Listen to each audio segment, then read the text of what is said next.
खुशामदीद। रात के 9:30 बज रहे हैं। प्रोग्राम अब तक के साथ जम्मू के स्टूडियो से बराह रास्त में आसिफ रशीद। प्रोग्राम का आगाज जम्मू कश्मीर की खबरों के साथ आज होगा और सबसे पहले बात उस इदारे की जिसमें गुज़श्ता कुछ दिनों से एहतजाजी मुजाहिरा और दूसरी तरफ से वजाहती बयानों के आने और बयानात देने का सिलसिला जारी है।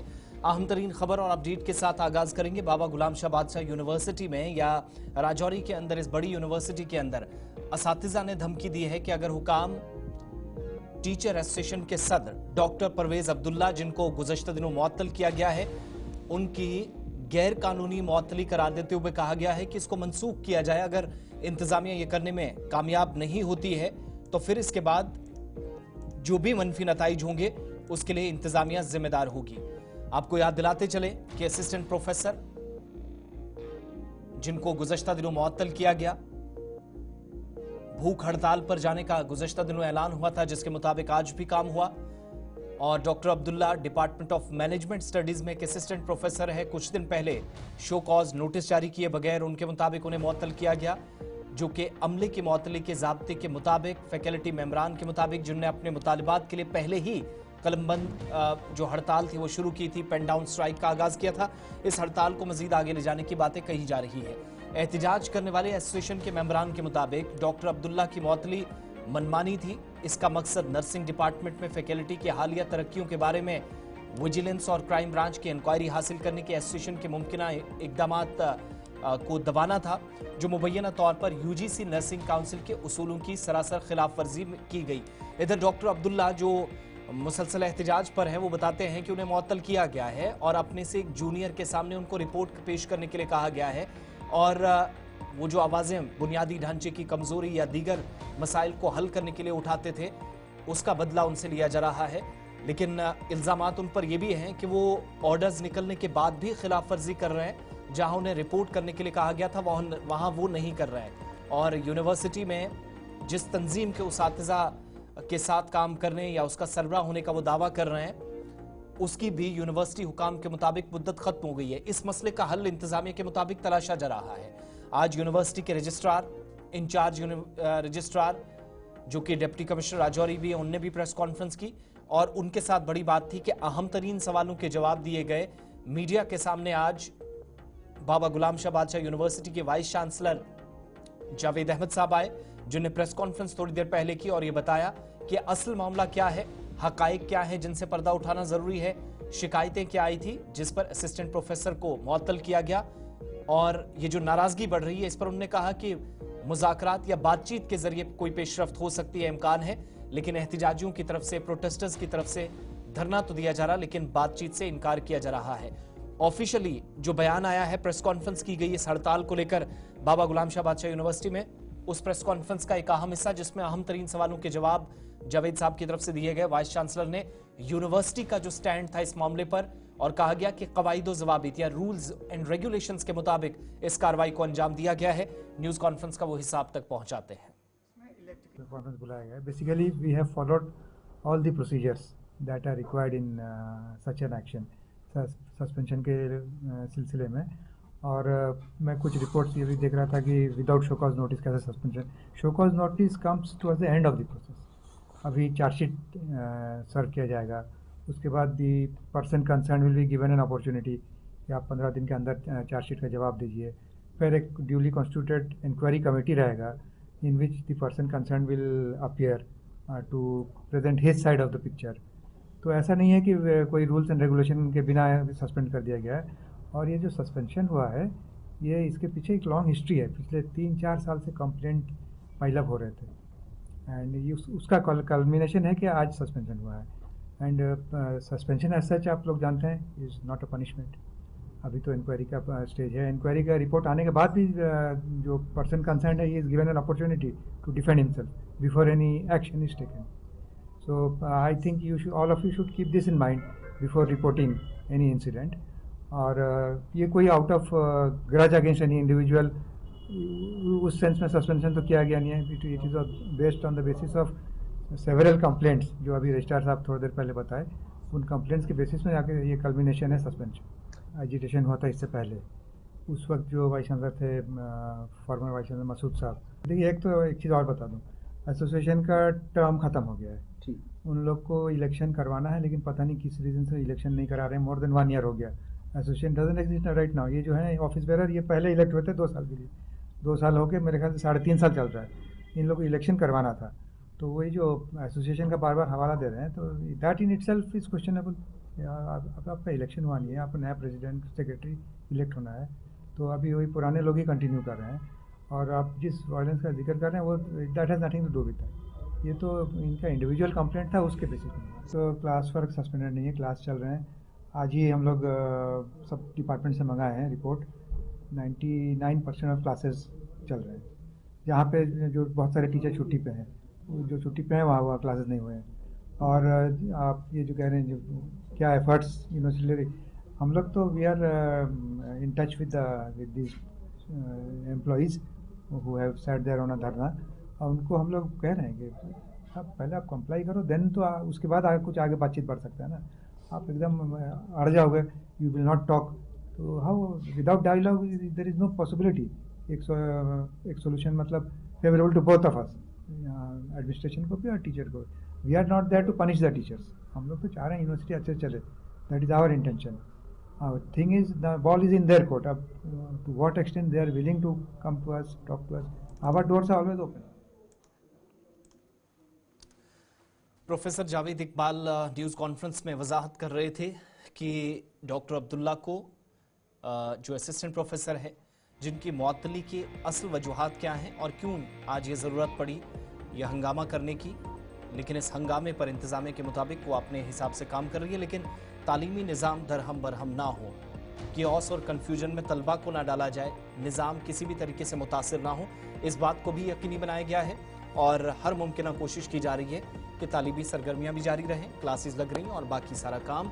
डॉक्टर अब्दुल्ला के खिलाफ जो शिकायतें हैं उन्हें जवाब देने का भी मौका दिया गया है। यूनिवर्सिटी हुकाम जवाब दे रही है। आगे बढ़ते हैं बात श्रीनगर की, जहां पर एक कोरियर कंपनी के जराए मंशियात स्मगल के इल्जाम में करणनगर पुलिस ने कार्रवाई की है। 6 अफराद को गिरफ्तार किया गया है। करणनगर पुलिस ने आज एक न्यूज कॉन्फ्रेंस के दौरान तफसीलात फराहम करते हुए कहा कि शिकायत की बुनियाद पर पुलिस ने केस दर्ज किया, जिसके बाद तहकीकात आगे बढ़ी और ये पता चला कि जो 2 पैकेट कोरियर कंपनी से यानी पार्सल की शक्ल में जब्त हुए थे उनमें मंशियात था, जिसके बाद पुलिस ने तहकीकात के दौरान 6 अफराद को गिरफ्तार किया। इनमें से कुछ पर पहले ही मुकदमे दर्ज हैं और एक शख्स जो कि पीएसए के तहत सेंट्रल जेल श्रीनगर के अंदर भी मुक़य्यद है। पिछले महीने हम लोगों को ये इत्ला मिलती है कि एक कोरियर कंपनी है, जिस कोरियर कंपनी का नाम है श्री मारुति, और इनका ऑफिस लोकेटेड है छोटा बाजार। वहां पे हमें ये पता चलता है कि 2 पार्सल जिनके नंबर है 24035200275890 और 24035200275897, इन 2 पार्सल्स में कोरियर के थ्रू ड्रग्स आ रही है। इस इंफॉर्मेशन के मिलने के बाद जब हमने बड़ा कोवर्टली इस कोरियर कंपनी के जाके जो है वो सर्च किया और राब्ता कायम किया अपने सोर्स के थ्रू, तो इन पार्सल्स को जो हम रिकवर करते हैं तो इन पार्सल्स के ऊपर जो एड्रेस लिखा होता है वो गलत होता है, जबकि फ़ोन नंबर जो होता है वो सही होता है। क्योंकि जो मंगवा रहा था वो उसको पता था कि जब कोरियर पहुंचेगा तो मेरा फ़ोन से मुझे कॉल होगा। अलबत्ता एड्रेस वो लाल चौक का देता है, लेकिन फ़ोन नंबर अपना देता है। तो जिस शख्स ने इस ड्रग्स को मंगवाया था उसका नाम था Hilal Ahmad Bhat, son of Abdul Majeed, resident of sector 7 Hamdania colony Bemina. जब हम इस शख्स को अरेस्ट करते हैं तो ये बताता है कि मेरे को Zaid Ahmad son of Jamil Ahmad, resident of D-8-1A Okhla Vihar, Jamnagar Okhla New Delhi, उस आदमी ने इसको ये ड्रग्स थ्रू कोरियर बेची। इस लिंक में हमने कुछ और लोगों को भी अरेस्ट किया, जिसका नाम, पहले शख्स का नाम है Fayaz Ahmad Rather son of Farooq Ahmad, resident of Pattu Mohalla Ajas Bandipora. दूसरे आदमी का नाम है Mohammad Iqbal Khan son of Latif Khan, resident of Aitinag Shangas Anantnag. तीसरे आदमी का नाम है Shakeel Ahmad Rather son of Ghulam Mohammad Rather, resident of Pattu Mohalla Ajas Bandipora. और चौथे आदमी का नाम है Rizwan Bashir Dhobi son of Bashir Ahmad, resident of Safa कदल श्रीनगर। रिजवान का मैं आपको बता दूं कि रिजवान जो है ये ऑलरेडी पीएसए में है, और हमारी इन्वेस्टिगेशन में ये पता चला है कि ये जेल के अंदर बैठा हुआ इस ड्रग्स कार्टेल के साथ जो है वो लिंक में है। सो इसकी कस्टडी, हम रिजवान की कस्टडी वहां से अभी हमें लेना मतलूब है।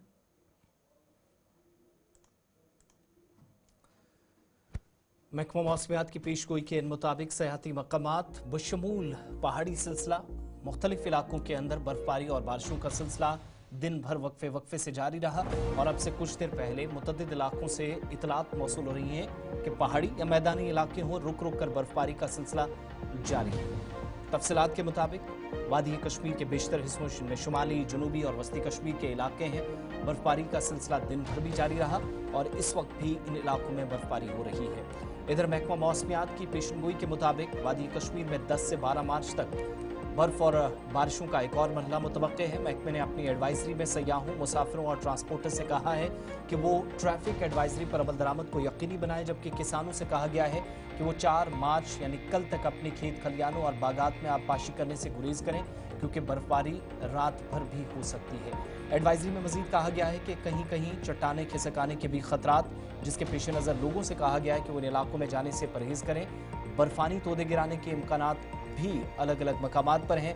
गुज़िश्ता एक हफ्ते के दौरान होने वाली बारिश और बर्फबारी ने जम्मू कश्मीर में खुश्क साली की सूरत हाल को बड़ी हद तक कम कर दिया। दरियाओं, नदी नालों, झीलों, चश्मों और दीगर आबी ज़खायर में सतह आब में काफ़ी बेहतरी आई है, और बाज़ चश्मे जो जनवरी और फरवरी में 50 दिनों तक खुश्क रहने की वजह से सूख गए थे, यहाँ दोबारा पानी बहने लगा है। वादी में 40 दिनों पर मुही चिल्ला कलान के दौरान भारी बर्फबारी न होने की वजह से खुश्क साली की सूरत हाल पैदा हुई थी, जिससे लोगों, खास तौर पर काश्तकारों को शदीद मुश्किलात से गुजरना पड़ रहा था। महकमा मौसमियात के मुताबिक माह जनवरी और फरवरी के दौरान 80% बारिशों का खसारा था, जो गुज़श्ता बर्फबारी और बारिशों से 42% तक कम हुआ। वहीं इस वक्त भी मुतअद्दिद मकामात पर बर्फबारी हो रही है। शुमाली कश्मीर के कुपवाड़ा की तस्वीरें आपके सामने, तफसीलात फराहम कर रहे हैं गुलिस्तान न्यूज़ नुमाइंदा साहिल शमी। वादी कश्मीर के साथ साथ सरहदी जिला कुपवाड़ा में इस वक्त बर्फबारी का सिलसिला जारी है। अगर हम बात करेंगे लाइन ऑफ कंट्रोल के, जिसमें टंगडार, केरन, मच्छल, जुमगढ़ या बाकी जितने भी बॉर्डर इलाके हैं, वहाँ पर भी जो है आज दिन भर वक्फे वक्फे से बर्फबारी का सिलसिला जारी था। तो फाइनली जो है इस वक्त देर रात गए जो है मैदानी इलाकों के साथ साथ पहाड़ी इलाकों में इस वक्त हैवी स्नोफॉल हो रहा है। आप देख सकते हैं तस्वीरों में कि किस तरह यहाँ पर जो है इस वक्त बर्फबारी हो रही है। अगर हम बात करेंगे जिस तरह से जो है कल ही जो है एडवाइजरी ज़िला इंतज़ामिया की जानिब से जारी की गई थी कि बालाई इलाकों के साथ साथ मैदानी इलाकों में और जो है स्नोफॉल होने के चांसेस है। तो फाइनली यहाँ पर जो है इस वक्त मैदानी इलाकों के साथ साथ बॉर्डर इलाकों में हैवी स्नोफॉल हो रहा है। आप देख सकते हैं लगातार तस्वीरों में किस तरह यहाँ पर जो है इस वक्त बर्फबारी का सिलसिला जारी है। तो अगर हम बात करेंगे कि जिस तरह से टंगडार, केरन, मच्छल, जुमगढ़ ये पहले से ही जो है आज से तकरीबन 6 दिन जो है आज से 6 दिन पहले ही जो है ये ज़िला हेडक्वार्टर से मुनक़ता हो चुके हैं। बताया जाता है तकरीबन सादना टॉप, फरकियाँ टॉप और जड़गली में तकरीबन 6 फुट के करीब जो है बर्फ़ रिकॉर्ड की गई है। तो वही अगर हम बात करेंगे ज़िला इंतज़ामिया ऑन टो है और ज़िला इंतज़ामिया की जानिब से तमाम मशीनरी को अलर्ट पर रखा गया है। रात से ही जो है आज रात से ही जो है बर्फ़ हटाने का काम जो है वो सड़कों से शुरू किया गया है। मेन टाउन कुपवाड़ा की बात करेंगे या बाकी जितने भी मेन टाउन कुपवाड़ा की बात करेंगे, अगर हम बात करेंगे सुबह सवेरे जो है तमाम मशीनरी को जो है हर इलाके में भेज दिया जाएगा, सड़कों से जो है बर्फ़ हटाने का काम शुरू किया जाएगा। तो मैं इस वक्त मेन टाउन कुपवाड़ा में मौजूद हूँ। आप देख सकते हैं किस तरह यहाँ पर जो है इस वक्त स्नोफॉल हो रहा है। हालांकि पहले से ही जो एडवाइजरी जारी की गई थी, लेकिन एडवाइजरी के ऐन मुताबिक यहाँ पर जो है इस वक्त हैवी स्नोफॉल हो रहा है। साहिल शमीम, गुलिस्तान न्यूज़, कुपवाड़ा। वादी कश्मीर के मुख्तलिफ इलाकों में और जम्मू सूबे के पहाड़ी इलाकों में इस वक्त बर्फबारी का एक और मरहला, जिससे जम्मू कश्मीर के मुख्तलिफ इलाके गुजर रहे हैं। कुपवाड़ा ज़िले के दूर दराज इलाका करना के रिहायशियों ने भी 2 हफ्तों से जारी बिजली की बंदिश के दरमियान चिकन समेत बासी और गैर महफूज खाने की अशिया ज़रूरिया के फ़रोग पर शदीद गम, गुस्से और तशवीश का इजहार किया है। मकामी लोगों के मुताबिक फ्रीजरों के लिए बिजली न होने के बायस इलाके में बहुत से दुकानदार सेहत आमा के लिए खतरा बनने के बावजूद मुबैना तौर पर खराब होने वाली अशिया खुदनोश को गैर सेहत बख्श हालात में जखीरा कर रहे हैं और उन्हें सार्फिन को फरोख्त किया जा रहा है, जो परेशानी का सबब है और इंतजामिया टस से मस नहीं हो रही है। ये मामला मजीद तशवीशनाक तब हो रहा है जब रमज़ानुल मुबारक के मुक़द्दस महीने से जम्मू कश्मीर के लोग भी गुजर रहे हैं और दूर अफ्तादा इलाका करना, टंगधार व मुलक्का हिस्सों में ज़ख़ीरे शुदा खुराक जिस पर ज़्यादा आबादी इन्हिसार करती है, वहाँ पर भी सेहत आमा के साथ इंतज़ामिया समझौता कर रही है, जो मकामी लोगों का इल्ज़ाम है और हुकूमती इदारों व ज़िम्मेदारान बिलखुसूस अवामी नुमाइंदों पर सवालात करना के इस दूर दराज सरहदी इलाके में उठे हैं। मैं यूँ कहूँ, आज दूसरा रमज़ान शरीफ है। ये जो हमारा साधना टाप है ये पिछले एक हफ्ते से बंद है और ना ही खाने पीने की कोई चीज़ें हैं और ना ही बिजली है पिछले 10 रोज़ से, और इंतज़ामिया को टस की मस नहीं हो रही है और ना ही सरकार इसमें कोई कदम उठा रही है। देखिए ये जो एनसी सरकार है ये टोटल फेल हो चुकी है। इससे पहले जो हमारे को गवर्नरी राज था बहुत अच्छा था, ये इसमें स्मूथली काम होते थे। देखिए आप बखूबी पता है कि पिछले कुछ दिनों से यहाँ पर मौसम ख़राब, इतनी बर्फ़ पड़ी नहीं, जिस तरह से रोड बंद है, लाइट का नामो निशान नहीं है, हमारी अहला हकाम जो है वो सोए हुए हैं, हमारी गवर्नमेंट का कुछ पता नहीं है। एक नमिंदा जो हमने चुना था करनाह के बारे में, अभी तक उसके मुंह से एक अल्फाज नहीं निकला। लोग मर रहे हैं, आलू यहाँ खाने को नहीं मिल रहे हैं और देखें लोग किस तरह सफ़र कर रहे हैं। आज देखें दुकानें बंद हैं क्योंकि बाजार में कोई भी चीज़ नहीं मिल रही है। डेली आप देखें शाम को लोग तरसते हैं कि आज लाइट आएगी, बच्चों को एग्ज़ाम चल रहे हैं, शाम को पढ़ने के लिए मोमबत्ती का सहारा लेना पड़ रहा है, लेकिन कोई भी हमारा नुमाइंदा जो है वो नहीं बोल रहा है आवाम के बारे में। कोई भी और अहकाम, यहाँ पे अपोजिशन की जमातें थी जो वोट लेने के लिए आती हैं, आज कहीं भी उनका नामो निशान नहीं मिल रहा है। लोगों के लिए कोई भी बंदा सामने खुल के सामने नहीं आ रहा है। एडमिनिस्ट्रेशन की तरफ से भी यही कहा जा रहा है कि आज वार्निंग है, आज ये है, आज वो है, लेकिन सबसे बड़ी चीज़ है जो आज गवर्नमेंट थी हमारे पास, वो गवर्नमेंट का कोई भी एक बंदा ऐसा नहीं है जो लोगों के हक में बोले, लोगों के लिए बोले। खाने के लिए कुछ नहीं है, बेबी फूड तक नहीं मिल रहा है, मिल्क नहीं मिल रहा है। जाएं तो जाएं कहाँ, पीछे से साधना, आगे से बॉर्डर, हम लोग कहाँ जाएं? हम लोग सिर्फ वोट देने के लिए हैं और हम कुछ भी नहीं कर सकते हैं, ना हमारा कोई है उस अल्लाह के सिवा, हमारा कोई नहीं करना है आवाम के लिए। हम सिर्फ इलेक्शन के दिन वोट भर के दे रहे हैं। 88% 90% हमारी वोटिंग शरह होती है, लेकिन आज देखें आज कहाँ हैं वो लोग, वो लीडर्स कहाँ हैं जो जिन्होंने 20-20 हज़ार वोट लिए थे, वो आज कहाँ, क्यों नहीं है आवाम के बीच में? हम सिर्फ इतना कह रहे हैं उन लीडरों से, एक बार आप हवाई सफर कर रहे हैं करना का, ऊपर से आके देख के चले जाएं कि हम लोग जिंदा हैं या मुर्दा हैं, बस इतना कर लें, इतना काफी होगा हम लोगों के लिए। शुमाली कश्मीर के कुपवाड़ा और दीगर इलाकों में जहां बर्फबारी हो रही, वहीं हंदवारा के मुख्तलिफ हिस्सों में भी इस वक्त बर्फबारी का सिलसिला जारी है। तस्वीरें हंदवारा कस्बा और मुलक्का हिस्सों की, जहां बर्फबारी हमारे नुमाइंदे शमीम भट्ट के मुताबिक गुज़श्ता तकरीबन 40 मिनटों से मुसलसल जारी है। वादी कश्मीर में महकमा मौसमियात की पेशनगोई के मुताबिक बालाई और मैदानी इलाकों में बर्फबारी का सिलसिला शुरू हो गया है। कुपवाड़ा, बांडीपुरा, सोपोर, बारामूला, हंदवारा, जनूबी कश्मीर के अनंतनाग, कुलगाम, शोपियां, पुलवामा व दीगर मकामात पर भी बर्फबारी का सिलसिला इस वक्त जारी है। ताज़ा तस्वीरें हंदवारा की, जहां पर बर्फबारी से लोगों को राहत की सांस भी लेने को एक मौका मिला है। काश्तकार जिन्हें कल तक फिलहाल किसी भी तरीके से आबपाशी जैसी सरगर्मी से इज्तनाब करने को कहा गया है ताकि कोई नुकसान ना हो। इधर दीगर मकामात पर भी 4 से 9 तारीख के दरमियान कम बारिशें और बर्फबारी मुतवक्के हैं और उससे पहले ये बर्फबारी का मरहला मुख्तलिफ इलाकों में लोगों को राहत पहुंचा रहा है।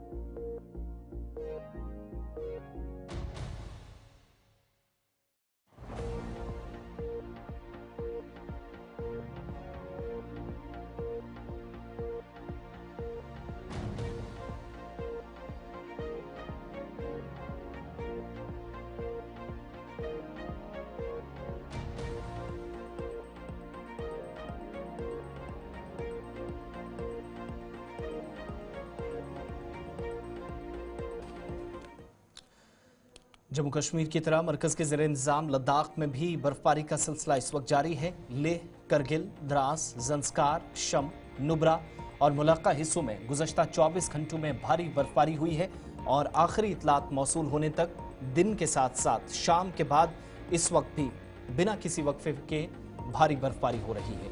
द्रास व जोजिला दर्रे पर मुसलसल बर्फबारी ने निज़ाम ज़िंदगी मुतासिर किया है। बर्फबारी के सबब श्रीनगर, लद्दाख शाहराह मुसलसल बंद है, जहां आज भी BRO हुकाम, करगिल पुलिस और फौज की मदद से मुश्किल तरीन पहाड़ी सिलसिले में बहाली का काम जारी रहा और अशियाए ज़रूरिया या ज़रूरी सप्लाई ले जाने वाली गाड़ियां जो दरमांदा हैं उनको अपनी मंजिल की जानिब रवाना किया जाए। इसके लिए जी तोड़ मेहनत आज मकामी ट्रांसपोर्टर्स, BRO हुकाम और दीगर की जानिब से की गई। भारी भरकम मशीनरी मुश्किल तरीन पहाड़ी सिलसिले में मुसलसल लगी है। सख्त तरीन सर्दी के बावजूद BRO व दीगर हुकाम इस वक्त बहाली के अमल में भी साथ साथ मसरूफ है। मौसम में बेहतरी तक लद्दाख और कश्मीर के सूबाई हुकाम ने शहरियों से शाहराह पर सफर न करने की अपील की है ताकि किसी तरह का नुकसान न उठाना पड़े।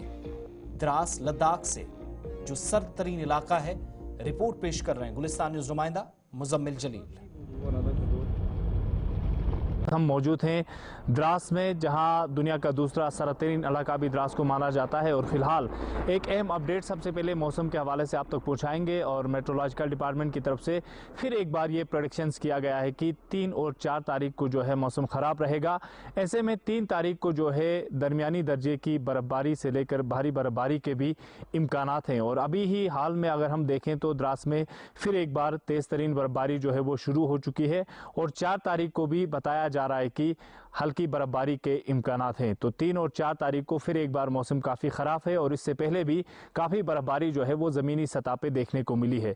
साथ ही साथ इस बीच अगर वहीं रोड और सड़कों के हवाले से हम बात करते हैं तो काफ़ी बर्फ़ जो है जमा हो चुकी है और बिलखुसूस आज जो है करगिल द्रास रोड को भी बहाल किया गया है। लेकिन वहीं दूसरी और रोड के हवाले से हम बात करते हैं तो इस वक्त जो है करगिल रोड पे सफ़र करना भी काफ़ी रिस्क है, क्योंकि बिलखुसूस करगिल द्रास रोड जो है वो आज यकीनन ओपन हो चुका है, लेकिन सड़क पे जो है इस वक्त साइड्स की काफ़ी दिक्कत और परेशानियां हैं। अगर दोनों साइड से गाड़ियां चलती है तो ऐसे में कहीं तरह की रोड पे साइड को लेकर काफ़ी दिक्कत और परेशानी जो है वो आ रही है। तो बिल्कुल वाइडनिंग की कमी है और यकीनन रोड कनेक्ट हुआ है, लेकिन सिंगल रोड है जहाँ पे सिर्फ एक ही साइड से मूवमेंट जो है कराना बेहतर होगा। क्योंकि आज भी करगिल से मैं खुद सफ़र करके द्रास पहुँचा हूँ और अभी रोड के हवाले से अगर जानकारी आप तक पहुँचाएंगे तो दोनों साइड से गाड़ियां जो है वो आज देखने को मिली, जिसके बाद रोड पे काफ़ी दिक्कत और परेशानी का सामना भी करना पड़ा। ऐसे में एडमिनिस्ट्रेशन और BRO को चाहिए कि इस तरह मौसम काफ़ी ख़राब रहने पर स्नो एवलांच का भी रिस्क हो सकता है और गाड़ियां जाम हो जाती है तो ऐसे में लोगों के लिए काफ़ी रिस्क बढ़ सकता है। इसमें मज़ीद वाइडनिंग करने की बहुत ज़्यादा ज़रूरत है और रोड पे साइड्स की बिल्कुल कमी है और साइड भी बनाने की ज़रूरत है। फिलहाल जब तक साइड बनाने में BRO को जिस तरह वक्त लग रहा है, यकीनन काफ़ी बर्फबारी है और स्नो एवलांच भी बहुत ज़्यादा है, बर्फबारी के इम्कानात हैं। इसलिए जहां पे आप जो है फिलहाल रुके हैं आप ज़्यादा से ज़्यादा सफ़र करने से गुरेज करें और बिना वजह जो है आप किसी ज़रूरत के बिना पे सफ़र करने से आप जो है गुरेज करें और जहां पे आप हैं वहीं पे ही रहें, क्योंकि करगिल द्रास रोड भी जो है इस कदर ख़राब है कि यहाँ पे सफ़र करना आप लोगों के लिए यकीनन मुश्किल होगा। तो फिलहाल एक ख़ास अपडेट जो मौसम के हवाले से आप तक पहुँचा रहे थे, आप बने रहिए गुलिस्तान न्यूज नुमाइंदा द्रास मुजम्मिल जमील तफसीलात फराहम कर रहे थे, जहां पर आज ही करगिल द्रास शाहराह को खोला गया था, सड़क राब्ता यकीनी बनाया गया था, लेकिन दोबारा से बर्फबारी ने इस सड़क पर एक बार फिर से निज़ाम ट्रैफिक मुतासिर किया है। इसलिए सोच समझ कर जो भी आप ट्रैवलिंग के हवाले से प्लान बनाएंगे वो तरतीब दीजिएगा। मुश्किल सूरत हाल है। इसी मुश्किल सूरत हाल के बीच लद्दाख के 30 से ज़ायद तलबा जो इस वक्त कश्मीर में है, दरमांदा है, लद्दाख इंतजामिया से एक बार फिर से मदद की गुहार लगाई। शदीद बर्फबारी की वजह से लद्दाख को मिलाने वाली सड़कें बंद हैं, जिससे ये तलबा यहाँ फंसे हैं, क्योंकि मार्च के पहले हफ्ते में इनके 12वीं जमात और कॉलेज की सतह के इम्तहानात शुरू होने वाले हैं। तलबा ने लद्दाख हुकूमत या इंतजामिया पर जोर दिया कि वो इनके इम्तहानात के लिए वक्त पर लद्दाख पहुँचने में मदद के लिए हवाई नकलो हमल का बंदोबस्त करे, जिस तरीके से गुज़श्ता दिनों हुआ, वरना इम्तहानात का शेड्यूल मुलतवी किया जाए। उन्होंने सूरत हाल पर तशवीश का इजहार किया और उम्मीद की कि इंतजामिया उनके मसले को संजीदगी से लेगी और फौरी तौर पर एक्शन प्लान तरतीब दिया जाएगा ताकि तलबा वापस लद्दाख पहुंचकर तालीमी सरगर्मियां जारी रख सकें। वालेकुम। जैसे कि पता है आप लोगों को, हम बहुत सारे स्टूडेंट्स लद्दाख श्रीनगर में फंसे हुए हैं और हमारी रिक्वेस्ट है यूटी एडमिनिस्ट्रेशन से कि हमारे लिए कुछ अरेंज करें। हमने डीसी सर से भी हम बहुत सारों को हमने मेल किया, हमारे मेल्स को इग्नोर कर रहे हैं। जैसे कि हमारे लद्दाख के मीडिया कोऑर्डिनेटर्स हैं, उनको भी हम बार बार वीडियोस पे कमेंट कर रहे हैं, हमें इग्नोर कर रहे हैं। और हमारी गुजारिश है हमारे लिए ये फ़्लाइट का कुछ अरेंज करें। हमारे एग्ज़ाम्स आ रहे हैं, बहुत जल्दी हमारे एग्ज़ाम्स हैं, हम अपने एग्ज़ाम को कंडक्ट करना चाहते हैं। और बहुत सारे स्टूडेंट्स के क्लास स्टार्ट है, बहुत सारे कॉलेज स्टूडेंट्स है, यूनिवर्सिटी स्टूडेंट्स है और डीवी के जो वेरिफिकेशन उन सारों के बहुत सारे स्टूडेंट्स है। और हमारी यही रिक्वेस्ट है गवर्नमेंट ऑफ लद्दाख से कि हमारे लिए कुछ अरेंज करें। अस्सलाम वालेकुम। मैं ऑल लद्दाख जो स्टूडेंट्स है यहाँ पे, लद्दाख के स्टूडेंट्स, उनके बिहाफ पे ये बात बोल रहा हूँ कि हम लोग काफ़ी दिनों से यहाँ पे फंसे हुए हैं और बहुत सारे बच्चों के यहाँ पे एग्ज़ाम्स है, 10-12 के जो रीपर के एग्ज़ाम्स है, वो सारे यहाँ पे फंसे हुए हैं। उनका साल भी ज़ाया हो जाएगा और उनका एग्ज़ाम जो छूट जाएगा। तो और भी सारे बच्चे जिनका डीवी है और यूनिवर्सिटी के एग्ज़ाम से बीसीए के कुछ बच्चे हैं जिनका एग्ज़ाम है। तो हमें बहुत अर्जेंसी है वहाँ पे पहुँचने का। तो यूटी एडमिनिस्ट्रेशन से यही रिक्वेस्ट है, जितनी जल्दी हो सके हमारे लिए एक फ़्लाइट का इंतज़ाम किया जाए। अस्सलाम वालेकुम। मेरा नाम समीना अंजुम है और हम यहाँ लद्दाख के स्टूडेंट्स हैं, यहाँ फंसे हुए हैं श्रीनगर में। तो यूटी एडमिनिस्ट्रेशन से हमारा यही रिक्वेस्ट है कि वो जल्द से जल्द हमारे लिए कुछ अरेंजमेंट करे, क्योंकि हमारे एग्ज़ाम्स आने वाले हैं। तो हमें हमारा एग्ज़ाम अटेम्प्ट करना है, बहुत ज़रूरी है। तो लिहाजा यही रिक्वेस्ट है कि आप लोग हमारे लिए जल्द से जल्द कोई अरेंजमेंट करें, हमें जाना है। सडनली हैवी स्नोफॉल की वजह से जो 27-28 को हैवी स्नोफॉल हो गया, उसकी वजह से दरिया जोजिला हमारा जो करगिल श्रीनगर कनेक्टिविटी थी वो बंद हो गई। तो उस बिना पर यहाँ पर थोड़ा सा इनको स्टूडेंट जो यहाँ पढ़ते हैं या जो जिस सिलसिले में यहाँ आई हुई हैं, वो वापस वहाँ पर डॉक्यूमेंट्स कुछ वेरिफिकेशन हो रहा है कि KSRP का या इनका कोई एग्जामिनेशन इसका डिमांड कर रहे हैं। एग्जामिनेशन के बारे में तो मुझे नॉलेज नहीं है कि इनका क्या एग्जामिनेशन चल रहे हैं इस वक्त। तो ये कह रहे हैं कि इस वक्त हमें जो है 5-6 तारीख तक हमारा एग्ज़ाम है, वहाँ पहुँचाना ज़रूरी है। तो IL से 76 की अरेंजमेंट किया जाए या दूसरे N32 कारगिल कोरियर सर्विस जो चलता है हमारा रूटीन का, उसमें एडिशनल फ़्लाइट्स देकर हमें वहाँ पहुँचाया जाए। तो इस सिलसिले में मैंने इनकी ग्रीवेंस सुनने के बाद मैंने अपने आला हुकाम से ये उनकी नोटिस में ये बात पहुँचाया है। तो विदिन 2 or 3 डेज जो है ये सॉल्व सेट हो जाएगा इनका मसला। सयाहती मकाम गुलमर्ग में खेलो इंडिया सरमाई खेलों का आगाज या 5वां एडिशन मुनक्किद करने के हवाले से अफसरान को हिदायत जारी कर दी गई है और 9 से 12 मार्च को गुलमर्ग में खेलो इंडिया सरमाई खेल मुकाबलों का इनेकाद किया जा रहा है। इस सिलसिले में टाउन हॉल टंगमर्ग में आज जिला तरक्याती कमिश्नर बारामूला मेंगा शेरपा की जानिब से मुनक्किदा 5वीं खेलो इंडिया सरमाई खेलों के हवाले से एक मीटिंग में secretary sports council Nuzhat Gul, SSP traffic Ravinder Pal Singh, chief executive officer Gulmarg development authority Tariq Hussain Naik, assistant director tourism Gulmarg Tahir Ahmad Wani और SDM गुलमर्ग ARTO बारामूला मौजम अली व दीगर मौजूद थे। वहीं तमाम महकमों के अफसरान भी मीटिंग में आज शरीक रहे। सेक्रेटरी स्पोर्ट्स काउंसिल नुजहत गुल के मुताबिक गुलमर्ग में मार्च 9 से 12 तक 5वीं खेलो इंडिया सरमाई खेलों की मेजबानी करने के लिए तमाम तैयारियां मुकम्मल हैं और नाकाफी बर्फबारी की वजह से पहला 22 तारीख से होने वाला मरहला अगरचे मुलतवी करना पड़ा था, ताहम 900 से जायद खिलाड़ी इस बार इस एडिशन में शिरकत के लिए तैयार हैं और इंतजामी सतह पर तैयारियों को हतमी शक्ल दी जा चुकी है। जैसा आपको पता है कि जो 5th addition of Khelo India था वो ऑलमोस्ट पिछले हफ्ते शेड्यूल था, क्योंकि पिछले हफ्ते स्नो अवेलेबिलिटी नहीं थी तो इसको पोस्टपोन किया गया था। आपने देखा होगा पिछले एक हफ्ते से काफ़ी हैवी स्नोफॉल हो रही है जो हमारे वेस्टर्न डिस्टर्बेंसेस के कारण है। तो अब एडिक्वेट स्नो अवेलेबल है हमारे यहाँ कंगडोरी में, जहाँ पे फील्ड ऑफ प्ले रहता है। तो उसी के लिए आपको पता होगा कि नाउ हमारा जो रिवाइज डेट्स है वो 8 से 12 तक है। 8 तारीख को हमारे एथलीट्स आएंगे, 9 से गेम शुरू होंगे। तो उसी के लिए आज यहाँ पे टाउन हॉल टंगमर्ग में CO साहब, secretary sports council, SSP rural traffic, SDM Tangmarg और जितने भी डिस्ट्रिक्ट के आला अफसरान आए हुए हैं। तो हम यही कोशिश करें कि आने वाले 2-3 दिनों में जितनी भी मुकम्मल तैयारियां हैं वो कर दी जाएंगी। अगर ट्रैफिक के हवाले से बात करें तो एडिक्वेट डिप्लॉयमेंट रहेगी कि कोई भी टूरिस्ट को या हमारे एथलीट्स को कोई हैसल फ्री ट्रैवल रहे उनका। दूसरा, पावर अवेलेबिलिटी के रिगार्डिंग भी हमने मीटिंग की। पिछले हाल ही दिनों में काफ़ी हैवी स्नोफॉल के कारण हमारे 2-3 33 kV के लाइन डैमेज थे, जिसके कारण गुलमर्ग की पावर सप्लाई अफेक्टेड थी। तो उसमें ऑलरेडी AW साहब की टीम काम कर रही है। प्लस अब हम कोशिश कर रहे हैं कि जैसे कल परसों मौसम बदलेगा तो उस समय प्रिवेंटिव मेंटेनेंस करेंगे कि फिर भी स्नोफॉल होने से ये फिर लाइन डैमेज ना हो पाए। वाटर रिलेटेड भी कोई अभी इशू है नहीं। उसके अलावा भी यही कोशिश है कि जो बाकी फैसिलिटीज़ हैं सो दैट कि एथलीट्स को भी और जो भी बाकी ऑल ओवर कंट्री से मैच ऑफिशियल्स आते हैं उनको कोई हासिल ना रहे।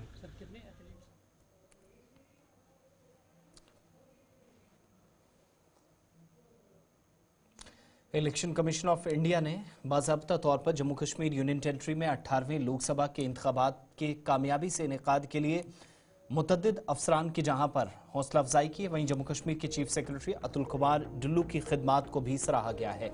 डुल्लू को जम्मू कश्मीर में 18वें लोकसभा इंतखाबात 2024 के कामयाब इनेकाद के लिए उनकी बेहतरीन खिदमात के लिए चीफ इलेक्शन कमिश्नर और 2 इलेक्शन कमिश्नरों के दस्तखत शुदा एक मिसाली क़यादत का सर्टिफिकेट पेश किया गया। कमीशन की जानिब से यह तारीफ चीफ सेक्रेटरी ने यहाँ यूटी में परेशानी से पाक इंतखाबात के इनेकाद के बाद की है, जिसमें 1989 के बाद पहली मरतबा यूटी के तमाम अजला में आम इंतखाबात के लिए तकरीबन 58.11% पोलिंग रिकॉर्ड की गई, जो अपने आप में रिकॉर्ड है। 2019 के इंतखाबात के मुकाबले 14% ज्यादा मानी जाती थी, जिसके दौरान यूटी के अजला में पोलिंग का मजमूई फीसद सिर्फ 44% के करीब था। यहाँ ये बताना जरूरी है कि साल 2019 में जम्मू कश्मीर में तंजीम नौ या आईनी तब्दीलियों के बाद ये जम्मू कश्मीर के पहले आम इंतखाबात थे और इनमें 87,26,281 वोटर्स अपना वोट डालने के लिए तैयार थे और मुख्तलिफ मकामात पर जम्मू कश्मीर के तमाम अजला में 11,629 पोलिंग स्टेशन कायम किए गए थे, जबकि 80,724 पोलिंग एहलकारों को तरबियत दी गई, जिन्हें जम्मू कश्मीर के मुख्तलिफ गाँव, देहात, शहरों, कस्बों में इंतखाबात के इनेकाद के लिए इलेक्शन कमीशन को दस्तयाब कराया गया। इसके लिए आज जम्मू कश्मीर को एक इनाम मिला और चीफ सेक्रेटरी को बाज़ाब्ता तौर पर उनकी बेहतरीन खिदमात के लिए सर्टिफिकेट देकर हौसला अफजाई की गई।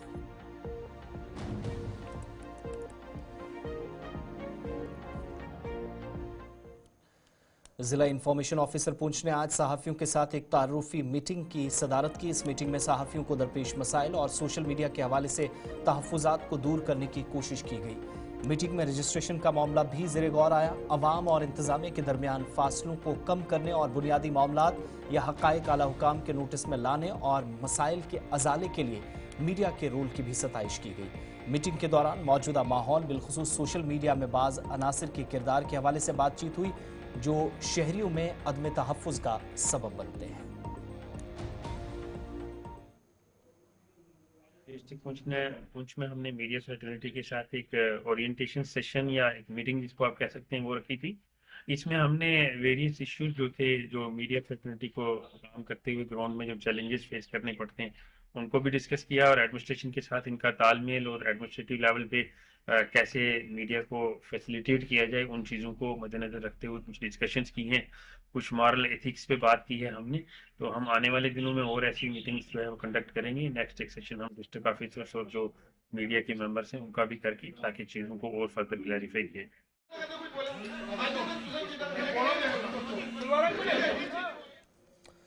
सुरनकोट तहसील के कलर कटल इलाके में मकामी आबादी को गुज़श्ता कई बरसों से पीने के साफ पानी के हवाले से दरपेश मुश्किलात का बरसों बाद अजाला कर दिया गया है। इस इलाके में आज वाटर पंप की तनसीब के साथ ही काम जब मुकम्मल हुआ, जो बीजेपी लीडर सैयद मेहताब बुखारी की काविशों से मुमकिन हुआ, जिस पर मकामी आबादी ने इजहार तशक्कुर और मुसरत का इजहार किया। कलर कटल बिलखुसूस मोहल्ला सैयदा के अंदर पीने के पानी के हवाले से मुश्किलात काफ़ी ज़्यादा थी, जिनके दूर होने पर मकामी आबादी ने सैयद मेहताब बुखारी और दीगर तमाम मुतहरिक अफसरान और अवामी नुमाइंदों का शुक्रिया अदा किया, जिनने वाटर पंप लगाने में या इसकी तनसीब में कलीदी किरदार अदा किया, जिसका आज इफ्तिताह किया गया।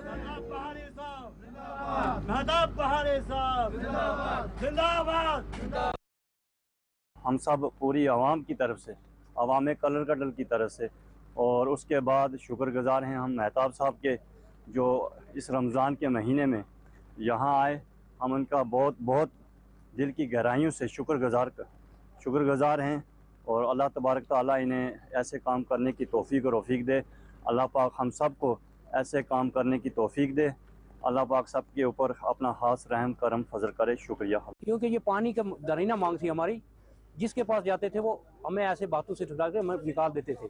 तो आज इन्होंने जो हमारा काम किया है इस मौसम में आके, माह रमज़ान के महीने में, तो ये ज़िंदगी भर हम याद रखेंगे। और तो इंशाअल्लाह जो यहाँ कलर कटल की आवाम है, जो इंशाअल्लाह वो इनके साथ में रहेगी हमेशा हमेशा के लिए। ये हम मेहताब बुखारी साहब का शुक्रगुजार हैं जिन्होंने हमें आज हेड पंप दिया है। इससे पहले भी हमें तकरीबन 10 साल हो चुके हैं। यहाँ के जो सरपंच हजरात हैं उनसे को भी हमने बोला तो हमारे पंप यहाँ से उठा के दूसरी जगह में भेज देते थे। फिर हम सोहेल मलिक साहब के पास भी गए, उन्होंने भी हमें नहीं दिया। तो हम दिल की गहराइयों की वजह से हम मेहताब बुखारी साहब का शुक्रगुजार हैं जिन्होंने हमें पंप दिया है और इंशाअल्लाह हम शाना बशाना इनके साथ रहें।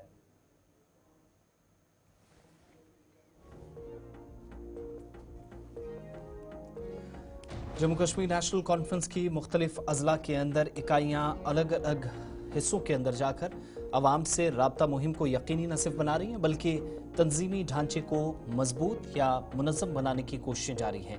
इस बीच आज ज़िले के अंदर पुंछ में नेशनल कॉन्फ्रेंस की इकाई की खुसूसी मीटिंग मुनक्किद हुई, जिसकी सदारत जिला सदर नेशनल कॉन्फ्रेंस हाजी बाग हुसैन राठौर ने की। मीटिंग में नेशनल कॉन्फ्रेंस के मुतअद्दिद कारकुनान ने शिरकत की और तंजीमी उमूर के साथ साथ दीगर अवामी वसाइल पर तफसीली तबादला ख्याल किया गया। ये फैसला गुज़श्ता माह नेशनल कॉन्फ्रेंस के सरकर्दा रहनुमा और मौजूदा रुकने ऐवान या रुकने असम्बली एजाज अहमद जान की हिदायत पर किया गया था कि हर माह के पहले हफ्ते में सनीचर को या इतवार को ज़िले सतह पर एक इजलास मुनक्किद किया जाएगा, जिसके तहत या इस कड़ी में ये पहला इजलास था। इस इजलास का मकसद तंजीमी उमूर के ढांचे में बेहतरी, अवामी मसाइल का जायजा लेना, अवाम और पार्टी के दरमियान फासलों या दूरियों को मिटाना और अवाम की मुश्किलात का हल अमली तौर पर इसके लिए इकदाम उठाए जा सकें, इस मकसद से इजलास जारी रहेंगे। जो खासकर आज ये इश्यूज़ हैं, हम इंशाअल्लाह मैं ज़ाती तौर पे जिम्मेवारी लेता हूँ, रिटर्न में इनके इंशाअल्लाह ये हम इसको ज़िला इंतज़ामिया तक भी पहुँचाएँगे। और जो कमेटी इन्होंने एक मशवरा दिया, बड़ा बेहतरीन मशवरा है, उसमें इज़्ज़त माब जनाब एमएलए साहब का मशवरा लाजमी है।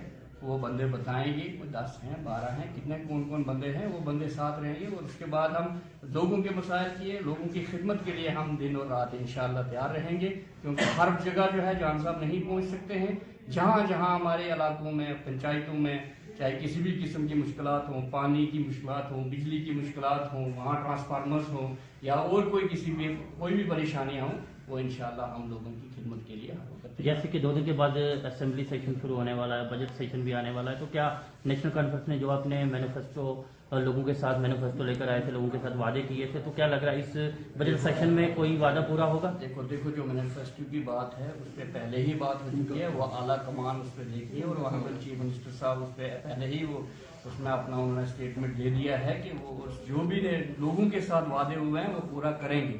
क्योंकि नेशनल कॉन्फ्रेंस सरकार बनी है 5 साल के लिए, ना कि सिर्फ 3 या 4 महीने के लिए बनी है।